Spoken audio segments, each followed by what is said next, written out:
Chapter 52. I got the horse right here. His name is Stanley. Thor was still snoring like a defective wood chipper when we were ready to leave the next morning. That's really saying something, since I'd slept forever. Jack, the sword, had not been kidding about the effect of killing the giantess. As soon as I'd reclaimed the sword after Sam fell asleep, I had passed out instantly. At least I hadn't lost a full 24 hours this time. With Fenris Wolf appearing in only 2 more days, I couldn't afford any more long naps. I wondered if maybe, just maybe, I was growing more resilient as I became bonded to the sword. I hoped so, but I still felt like I'd been flattened under a rolling pin all night. We packed up our gear and ate a cold breakfast of morning maggot energy bars from Blitz's supply bags. Yum. Then Hearthstone nestled the severed heads of the 2 still dead goats in Thor's arms like teddy bears. Never let it be said that elves don't have a sense of humor. I looked down at the drool turning to ice in Thor's beard, and to think that the defense of 9 worlds rests on this god. Let's get going, Blitzen muttered. I don't want to be around when he wakes up with Otis and Marvin. The dead giantess proved helpful. We climbed over her to cross the icy swamp. Then we discovered that we could scale her left foot to reach the first ledge in the side of the cliff. Once we got that far, I stared up at the remaining 500 meters of sheer icy rock. Awesome. Now the real fun begins. I wish I could still fly, Sam murmured. I imagined she could fly with a little shape-shifting, but after our conversation last night, I decided against mentioning that. Blitz handed his pack to Hearthstone, then wriggled his stubby fingers. Don't worry, kids. You're climbing with a dwarf today. I frowned. You're a mountaineer now, as well as a master of fashion. I told you, kid, dwarves were formed from maggots that burrowed through Ymir's flesh. And you seem strangely proud of it. Rock, to us, is like, well, not rock. He punched the side of the cliff. Rather than breaking his fist, he left an indentation, just to the right size for a handhold. I'm not saying it'll be fast and easy.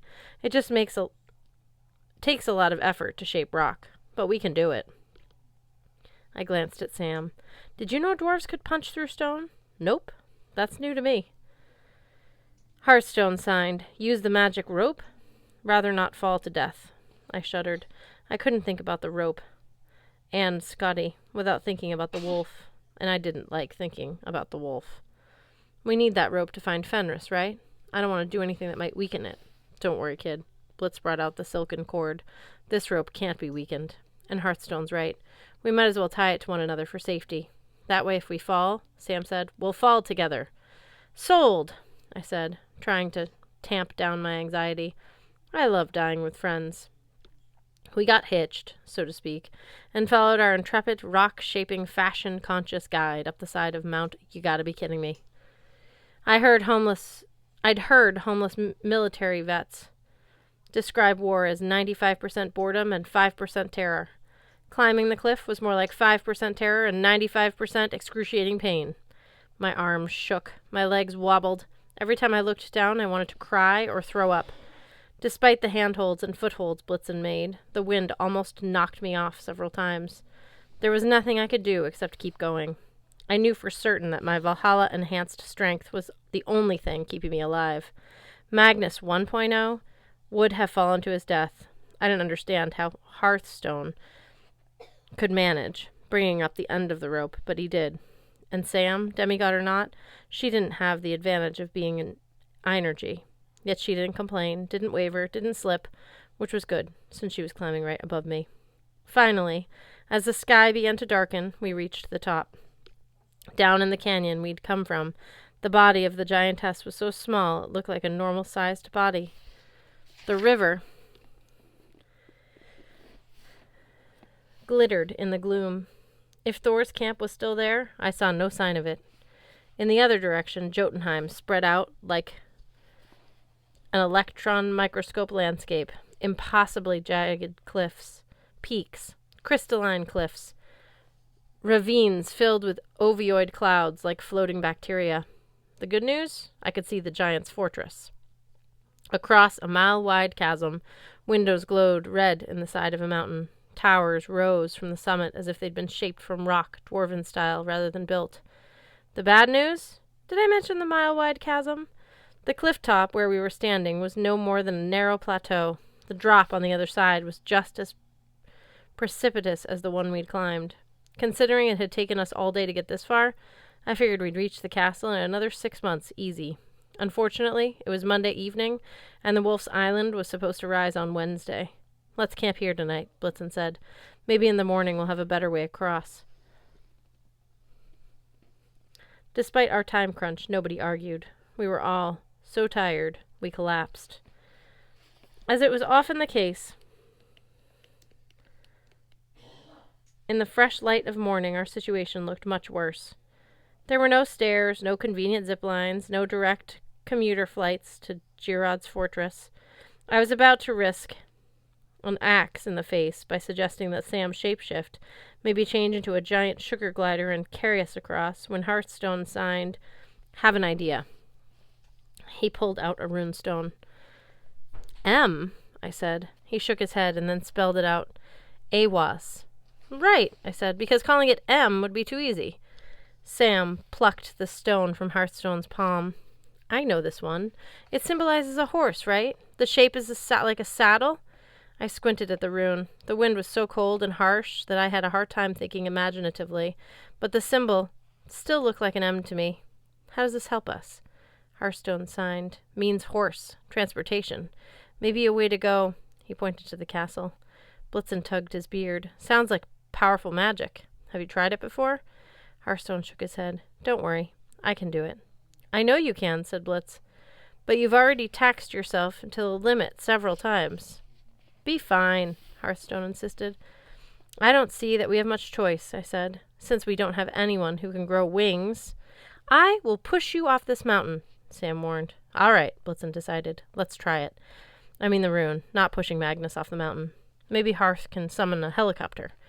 "Girod would hear a helicopter," I said, "and probably throw rocks at us and kill us." "Well then," Blitzen said, "perhaps a stealth helicopter. Hearthstone, do your stuff."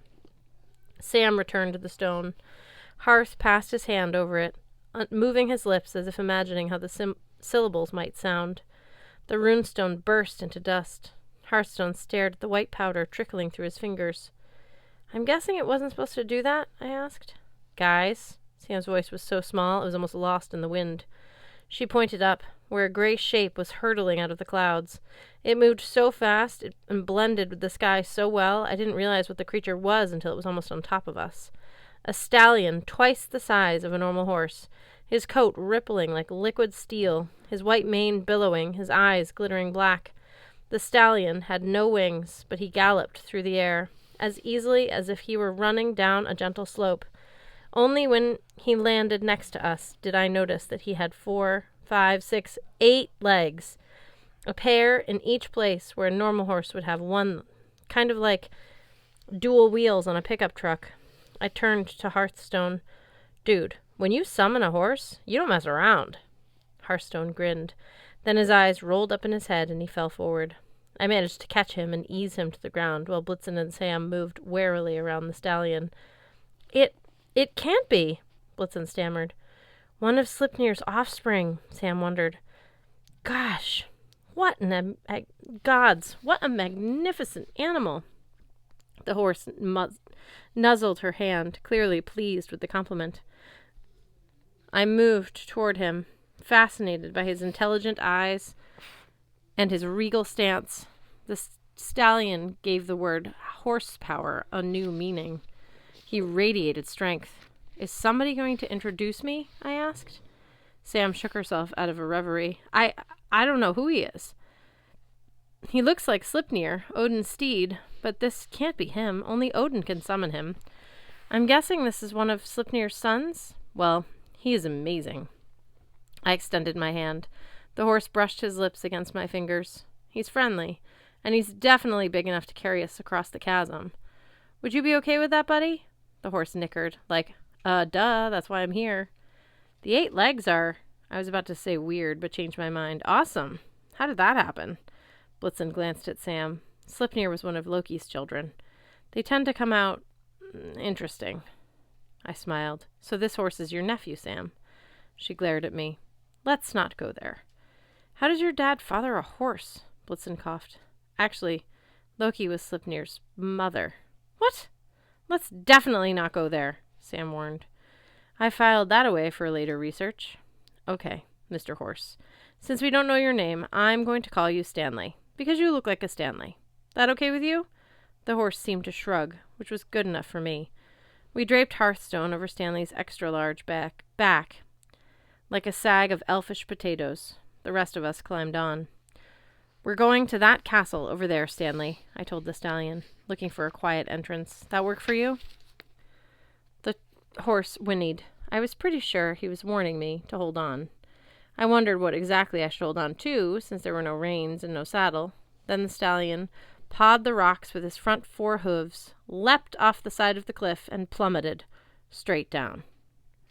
And we all died.